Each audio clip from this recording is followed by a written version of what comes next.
Hello everyone, it's Dylan from Yugioh Everything, and welcome back to another Yu-Gi-Oh! 7's episode review. This time we will be discussing episode 40 of Yu-Gi-Oh! 7's, the beginning of the Team Battle Royale arc. I believe that was confirmed. If it wasn't, let me know down below. But the beginning of a new arc, featuring the duel between Romin versus Yuga, only the third time in Yu-Gi-Oh! History that we have gotten a rematch between our leading lady and our main protagonist, Asuka versus Judai, and Aki versus Yusei being the other two instances where a rematch has happened between main girl and main protag. And what did I think about this episode? Well, listen, you guys know, and I'm sure you probably could imagine, that I was shocked by this episode. And I absolutely really enjoyed this episode for what it's worth. I absolutely love this episode. I don't think that's going to come as a shock to really any of you. This can be viewed, obviously the big result and the big talking point, which I'm just going to get right to it.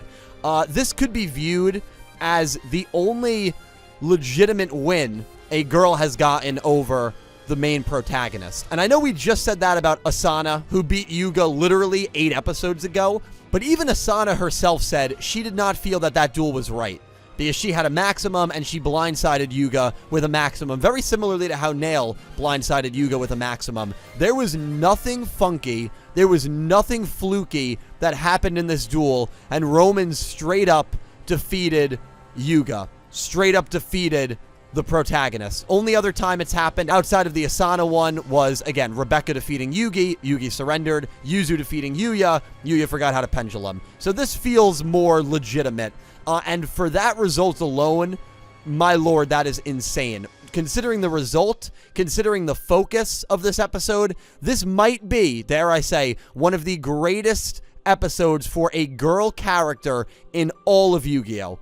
It might be. Count whatever Yu-Gi-Oh! You want. 5Ds, GX, in all of Yu-Gi-Oh! This was an incredible episode for Romin Kirishima defeating Odo Yuga. Now, there are some things that I want to address, because I've seen a little bit of, not necessarily negativity towards this episode, but some points of criticism, which I think a lot of people made very good points about, feeling like the power scaling is a little off, or feeling like this kind of did come out of nowhere. And I do want to address that. Romin defeating Yuga in this episode did feel a little out of nowhere. I 100% agree with that. And that's why this episode on its own is a really good episode for Romin. But Romin, I think, deserved, or at least should have been, maybe written a little stronger leading into this duel. Remember, her last duel was against Tsuchiko, which was a shocking result. She lost to Tsuchiko. None of us saw that one coming. We literally had 85 people participate in the Pick'em League that week, and nobody picked Tsuchiko to win. So that was a shocking result. And then before that, her only other win was against Arata about 18 episodes ago. I think that was episode 22. So it does seem in this episode like Romin just kind of came out of nowhere. She's not really riding the coattails of an impressive arc. In fact, I think the last arc was really horrible for her. All she did was lose to Tsuchiko. She didn't really get any character focus or iconic moments, and it was just a very underwhelming arc. So for her to then come out of this arc and start amazing out of the gate did feel a little out of nowhere. So I do agree with that point.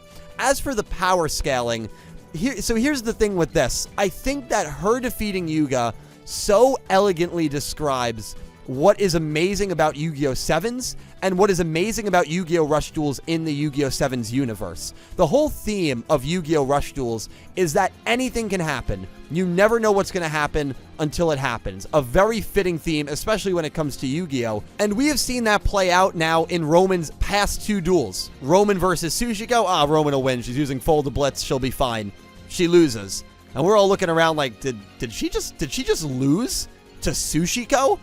Now Romin versus Yuga. Yuga's probably going to win. He's the main protagonist. He just defeated Asana. He's, a great duel. Did Romin just beat Yuga? And if that is not what makes Yu-Gi-Oh! 7 so fun, and what makes Yu-Gi-Oh! Rush Duels, even Yuga has said many times, Rush Duels are fun because there's infinite possibilities and you never know what's going to happen. Well, I don't think many of us predicted Romin would defeat Yuga at any point in this show, just given the past 1,000 episodes of Yu-Gi-Oh! And even though Romin defeated Yuga, even though she defeated Yuga, I would not put her in the same class as an Asana or as a Nail or as a Rook. I would say, remember the NFL. I don't know if anyone watches NFL football. I'm unfortunately a New York Jets fan. My friend Pete is a Los Angeles Rams fan. It was week 14, I believe. The 0-13 Jets took on the 9-4 Rams, and somehow the New York Jets won that game. Somehow. I think it was one of our only 2 wins on the year. We somehow defeated the Rams. We were a playoff team, and we were absolute trash. And after that game, no one thought that the Jets were better than the Rams. You know, in the NFL, they say every given Sunday. I think with Yu-Gi-Oh! Sevens, we need to start saying any given rush duel. As in, anything can happen on any NFL Sunday, well, anything can happen on any given rush duel matchup. And even though we beat the Rams, I laughed at Pete, and Pete was very angry, as you can imagine.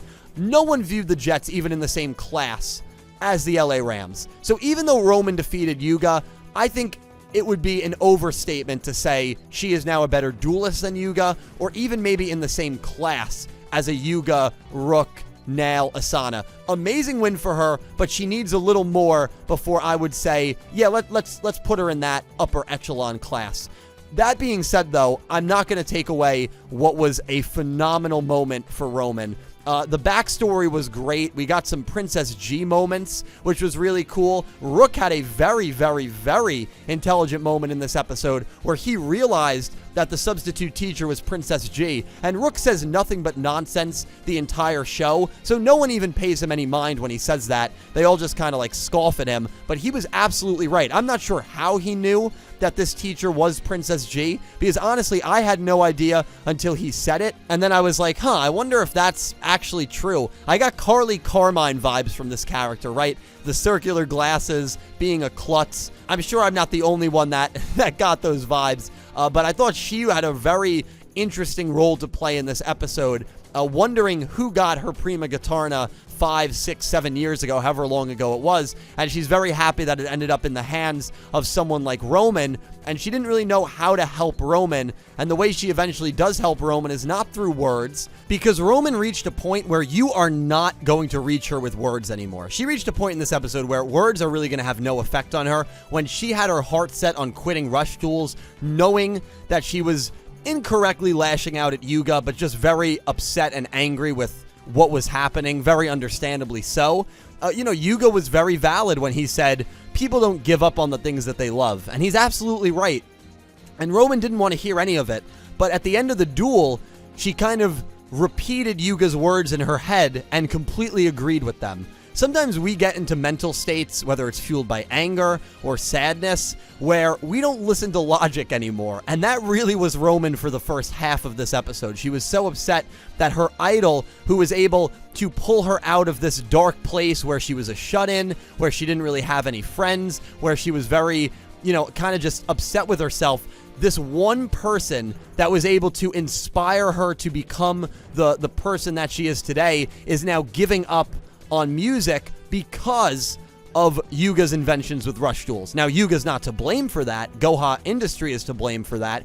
And also false reporting. Can we talk about that? I mean, Princess G at no point says or even indicates that she planned on retiring from music. At the end of this episode, to Mimi, she says, yeah, I'm not going to retire. So that was probably just false reporting. It was probably just tabloid reporting. You know how that works, where they get a little bit of a story, and then they just try and run with it and create their own theory. Oh, anonymous sources tell us, which whenever you see anonymous sources, it's really just newspapers making up whatever the hell they want to make up and saying, well, no, we had people that told us, which is probably their own, publisher. We had people that told us this. We just can't reveal them to the public. Yeah, that's smart. You really don't have a source, but by saying they're anonymous, you can basically insinuate that you have a source. So the reporting, the false reporting, which was a narrative that Sevens already played on way back in the beginning with the newspaper club, was a big factor in this episode. Let's not forget about that. So I thought that was a pretty interesting perspective there as well. So Romin is not going to be reached with words, especially from the substitute teacher, who Romin has no idea who she is. So she slides Candy, which is the new archetype that Romin's going to be using in this arc. She slides Candy into her deck, and when Romin's final turn approaches, she plays this really beautiful melodic sound on the piano in the room right above the roof. So you can imagine that the windows are probably open, and the roof, I would imagine, is probably a floor above where the piano melody is being played by Princess G, and that's how Romin is able to hear it right as she draws Candy. And that ultimately is what inspires her to use the card, to take that step forward, to then use a spell that allows her to draw 2 cards, where of course she gets Prima Gitarna, very symbolic there. And even the duo between Prima Gitarna and Esperade was phenomenally done, very symbolic, because obviously that is supposed to symbolize Romin and Princess G having a jam session together, which I loved at the end of this episode that Princess G says one day she wants that to happen. So Princess G acknowledges Romin not only as a great duelist, but as a great guitarist, even saying that, yeah, I want to share a stage with her one day. That has to happen before Yu-Gi-Oh! 7's ends. My God, we saw Roa Romin play live. We need to see a jam session between Romin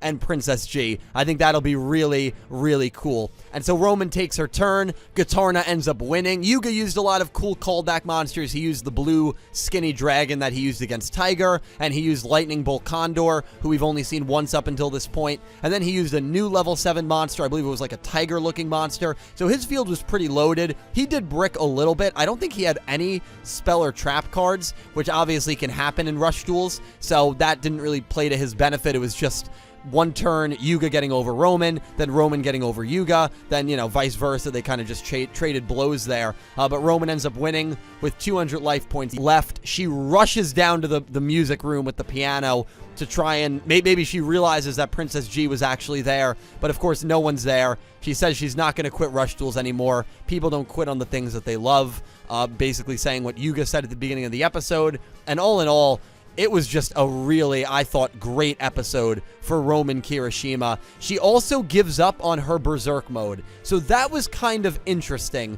that she was able to put her Berserk mode to the side, which I didn't really have any sort of problem with. I'm kind of interested to hear what you guys in the community thought of that. I absolutely think it was great, because in every one of Romin's duels, everyone has always been saying, well, they're not really legitimate, because she goes into this berserk state and doesn't have her memory. Against Gakuto, that was true. She had no memory after she defeated Gakuto. So that was 100% true after Gakuto. After she defeated Arata, it seemed like she did remember things. But the fact that she wants to put that to the side and cast that away, I think it shows her growth. I think Gakuto is absolutely right. I think it shows her growth as a character. Now, is it deserved? I don't really know, because again, this episode, which was incredible for her, happened at a very weird time at the beginning of a new arc, which I don't really have an issue with the placement there, but coming off of an arc where she was horrible, where she did absolutely nothing. So she did nothing for really the last 14 or 15 episodes except lose to Sushiko. We didn't really learn anything about her, and then she has an episode like this. So I do understand that being a little bit of criticism with the placement of this episode, but I think if you just look at this episode from a standalone perspective, I still think, and even with all things considered, I still think this was a phenomenal episode for Romin, and she is already up there as one of the best girls we've had in Yu-Gi-Oh! In my opinion. She was up there before this duel, mind you, in my opinion. She's nearing the top of the list, and with how Sevens is going, and with how Sevens seems to just treat all of their characters, including their girl duelists, I can probably go on record now, 40 episodes in, saying when Yu-Gi-Oh! Sevens is done, I believe Romin Kirishima will be the best girl character any Yu-Gi-Oh! Show has gotten. I'll make that statement now. Hopefully that doesn't come back to bite me, but 40 episodes in, she beat the main character. It's just crazy. I mean, and that is what Yu-Gi-Oh! Sevens and Yu-Gi-Oh! Rush Duels is all about, man. Any given Rush Duel. And all in all, for the backstory we got, I thought it was a really good episode for Romin, and a very interesting episode to kick off this arc. Obviously, Gakuto versus Ronze is next week, which was very interesting because the only interaction we had with Ronze, she seemed very distracted by something, so I like how they already kind of hinted that there is going to be something deeper between Ronze and Gakuto going into the next episode by showing off that scene. So we'll see what happens there. But guys, I've rambled for long enough. Please let me know all your thoughts on Romin's victory over Yuga. Let me know if you liked it. Let me know if you didn't. I can't wait to talk to you all down below. Thank you all so much for watching, and a special thank you to my Platinum tier patrons, Horace Maye, Goosey Q, Panther J, Blue Maiden 28, Jarrett Buller, and X-Slayer 64, and to my Diamond tier patrons, Jesse Wood, Latrell Smith, and Anime Kaput, and to my Egyptian God tier patron, XZ's Lover 104. Thank you to everyone who supports me on Patreon and who is a YouTube channel member. You guys help me out tremendously, and I would not be able to do this without all of you. I stream over on Twitch, twitch.tv/SuperDeepRot. Link will be down below. Thank you again all so much for watching. I'll talk to you in the comments, and I hope you have an amazing day. Take care, guys.